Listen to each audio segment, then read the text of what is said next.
യുദ്ധം മൂന്നാമത്തെ ആഴ്ച പിന്നിടുമ്പോഴേക്കും ലോകം മറ്റൊരു കനത്ത ഭീഷണിയിലാണ്.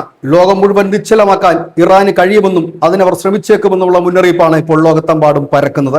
ഇതിന്റെ ഭാഗമായി മെറ്റ അവരുടെ ഏറ്റവും വലിയ സർവറുകളും ഒപ്പം തന്നെ കേബിൾ ശൃംഖലയുമായി ടു ആഫ്രിക്ക നിർത്തിവെച്ചിരിക്കുന്നു. പേർഷ്യൻ ഗൾഫിലുള്ള സെഗ്മെന്റ് ജോലികൾ എല്ലാം തന്നെ നിർത്തിവെച്ചിരിക്കുന്നു.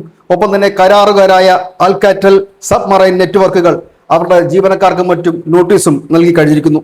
കേബിൾ കപ്പലായ ഇലെ ഡി ബാറ്റ്സ് സൗദിയിലെ ദമാമിന് സമീപം ഇപ്പോൾ കുടുങ്ങിക്കിടക്കുകയാണ്.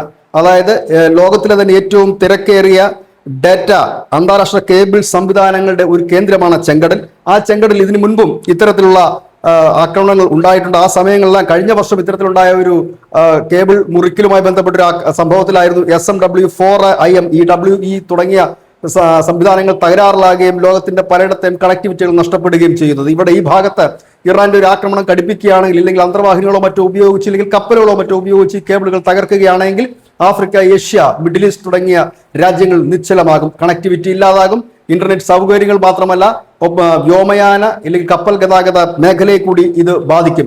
ഇറാന്റെ അടുത്ത യുദ്ധതന്ത്രം അതാകാമെന്ന് ഇപ്പോൾ ലോകം കരുതുന്നു. അതുകൊണ്ട് തന്നെ ഇതിനൊക്കെയുള്ള ടെക് ഭീമന്മാർക്കും അതുപോലെ കേബിൾ ശൃംഖല നെറ്റ്വർക്ക് ഓപ്പറേറ്റർമാർക്കുമെല്ലാം ഇത്തരത്തിലുള്ള മുന്നറിയിപ്പുകളും നോട്ടീസുകളും എത്തി തുടങ്ങിയിരിക്കുന്നു. ഒരുപക്ഷെ ഇറാൻ ഒരു കടുത്ത നടപടിയിലേക്ക് കടന്നേക്കാം. ലോകത്തെ മുഴുവൻ നിശ്ചലമാക്കുകയും ലോകത്തിന്റെ മുഴുവൻ ശ്രദ്ധ ഇറാനിലേക്ക് തിരിക്കുകയും ചെയ്തേക്കാം. News desk news India Malayalam.